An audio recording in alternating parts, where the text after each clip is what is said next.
بسم اللہ الرحمن الرحیم۔ السلام علیکم ورحمۃ اللہ وبرکاتہ۔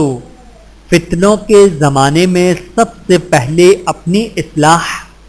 نبی کریم صلی اللہ علیہ وآلہ وسلم نے ارشاد فرمایا، اس زمانے میں تمہارا کیا حال ہوگا جو قریب ہی ہے کہ آ جائے۔ اس زمانے میں لوگوں کو اچھی طرح چھانٹا جائے گا اور لوگوں میں سے ایسے بیکار لوگ رہ جائیں گے جیسے بھوسا، انہیں نہ عہد کا پاس ہوگا نہ امانتوں کا، اور وہ باہم اختلاف کر کے اس طرح گتم گتا ہو جائیں گے۔ اور آپ صلی اللہ علیہ وآلہ وسلم نے اپنی انگلیاں ایک دوسرے میں ڈال کر گتم گتا ہونے کا حال بیان فرمایا۔ صحابہ کرام رضی اللہ تعالی عنہم نے عرض کیا کہ یا رسول اللہ صلی اللہ علیہ وآلہ وسلم، جب ایسا ہو جائے تو ہم کیا کریں؟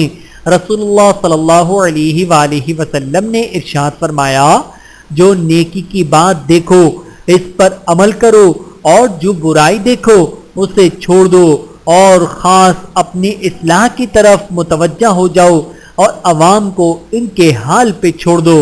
بحوالہ سنن ابی داود، حدیث نمبر 4342۔